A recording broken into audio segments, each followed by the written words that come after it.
Next question देखिए, chart पर ही आधारित ये क्वेश्चन है। देखिए क्वेश्चन इंग्लिश में लिखा है, हम हिंदी में बोल दे रहे हैं।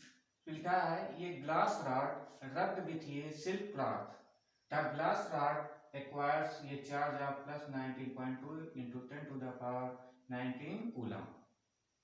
अब फिर क्वेश्चन इस पे देखिए 3 पूछा है। फर्स्ट क्वेश्चन है find the number of electron lost by glass rod. Electron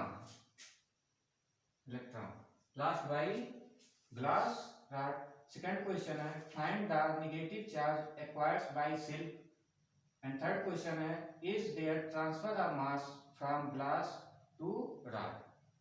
क्या कहा, एक ग्लास रॉड शीशे की छड़ को सिल्क क्लॉथ से रगड़ा जाता है। देखिए सिल्क क्लॉथ, शीशे की रॉड को सिल्क क्लॉथ के साथ रगड़ा जाता है। फिर क्या कहा है, रगड़ने से जो छड़ की रॉड होती है उस पर प्लस 19.2 गुणे 10 की पावर माइनस 19 कूलम आवेश आ जाता है। यानी जो ग्लास रॉड होता है वो प्लस आवेश प्लस 19.2 गुणे 10 की पावर माइनस 19 कूलम आवेश ग्रहण कर लेता है। फिर पूछा है क्वेश्चन कि find the number of electron lost by glass rod. जो ग्लास का रॉड है वो कितने इलेक्ट्रॉन को निष्कासित करता है। Find the number of electron lost by, कितने इलेक्ट्रॉन को खोता है। दूसरा क्वेश्चन पूछा है find the negative charge acquired by silk. जो सिल्क क्लॉथ है वो कितने इलेक्ट्रॉन ग्रहण करती है। और थर्ड क्वेश्चन है is there transfer of mass from glass to rod. क्या ग्लास रॉड से द्रव्यमान का ट्रांसफर, स्थानांतरण यानी किसमें, सिल्क रॉड में होता है, सिल्क क्लॉथ में मास का ट्रांसफर होता है कि नहीं, ये पूछा है। सॉल्यूशन देखिए, ग्लास रॉड है और ये कोई सिल्क क्लॉथ है, ठीक। इनको क्या किया जाता है, रगड़ा जाता है, यानी फ्रिक्शन, घर्षित किया जाता है। तो जब घर्षित किया जाता है तो ग्लास रॉड जो है, ग्लास रॉड इस पर पॉजिटिव चार्ज आ जाता है और कितना आता है प्लस 19.2 गुणे 10 की power minus 19 coulomb. Positive charge है और जानते हैं पॉजिटिव चार्ज क्यों आएगा, यानी जो ग्लास रॉड है वो इलेक्ट्रॉन का निष्कासन करता है, यानी इससे इलेक्ट्रॉन निकलते हैं। पॉजिटिव चार्ज क्या है, इलेक्ट्रॉनों का निकलना, इलेक्ट्रॉनों की कमी ही क्या है, धनावेश। यानी ग्लास रॉड से इलेक्ट्रॉन निकलते हैं तब इस पर आवेश आता है 19.2 गुणे 10 की पावर माइनस 19 कूलम। अब आपको यही बताना है कि इससे कितने इलेक्ट्रॉन निकलते हैं, लास्ट बाय ग्लास रॉड कितने इलेक्ट्रॉन निकलते हैं। तो फार्मूला आपको पता ही है, आवेश Q बराबर कितना होता है, N इंटू ई। N इंटू ई हमें क्या ज्ञात करना, फाइंड करना है N, यानी N equal Q by E.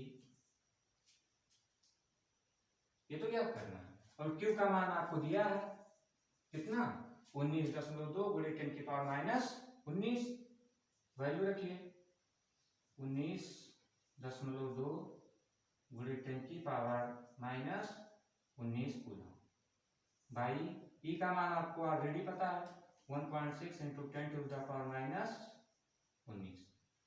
Solve करेंगे तो ये पार्ट से पार्ट कैंसिल हो जाएगा, 19.2 1.6, अगर इसको सॉल्व करेंगे तो ये आएगा 12 इलेक्ट्रॉन। यानी जो ग्लास रॉड है उससे 12 इलेक्ट्रॉन निकलेंगे। कितने निकलेंगे, 12 इलेक्ट्रॉन। तो जितने इलेक्ट्रॉन ये त्यागेगा उतने ही इलेक्ट्रॉन जो सिल्क है, सिल्क क्लॉथ वो ग्रहण करेगा। तो यही दूसरा क्वेश्चन पूछा, find the negative charge acquired by silk. तो कितने इलेक्ट्रॉन ग्रहण करेगा, 12। तो चार्ज पूछा है तो 12 इलेक्ट्रॉन पर कितना आवेश, 12 गुणे into 1.6 into 10 to the power minus 19। दूसरा find the negative charge acquired by silk. तो सिल्क द्वारा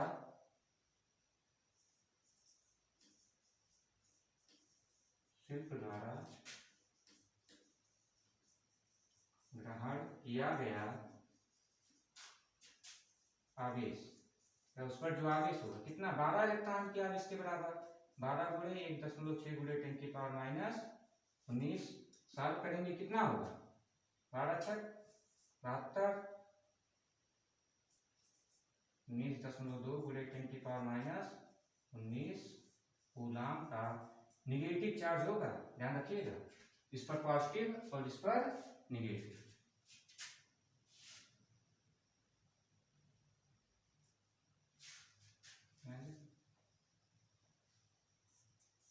निगेटिव चार्ज 19.2 गुणे 10⁻⁻19 कूलाम किस पर होगा, सिल्क पर। अब तीसरा क्वेश्चन ध्यान से देखिए,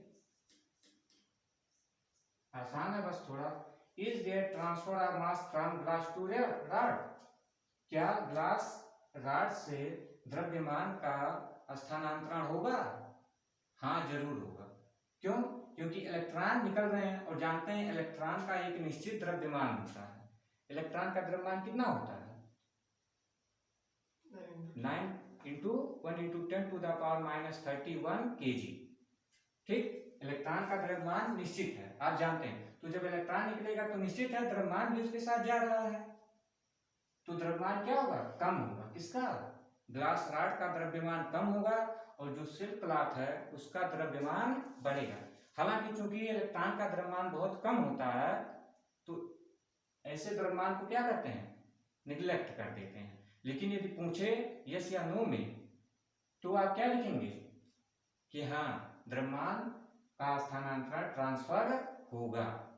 कभी भी जब इलेक्ट्रॉन एक पदार्थ से दूसरे में जाते हैं तो जिससे इलेक्ट्रॉन निकलते हैं उसका द्रव्यमान कम होता है और जिसमें इंटर करते हैं उसका द्रव्यमान बढ़ता है। लेकिन अगर कहीं कॉन्सेप्चुअल क्वेश्चन है और लास्ट में सॉल्व करना है तो उसका वैल्यू निग्लेक्ट ही कर देते हैं। लेकिन यहाँ चूंकि पूछा है, इज क्वेश्चन लगा क्या ट्रांसफर होगा, तो यस होगा, द्रव्यमान का ट्रांसफर होगा। तो अब आवेश पर लगभग जितने भी क्वेश्चन वैसे बन सकते हैं कॉन्सेप्चुअल हमने आपको बता दिए, और बाकी आप और जगह से भी साथ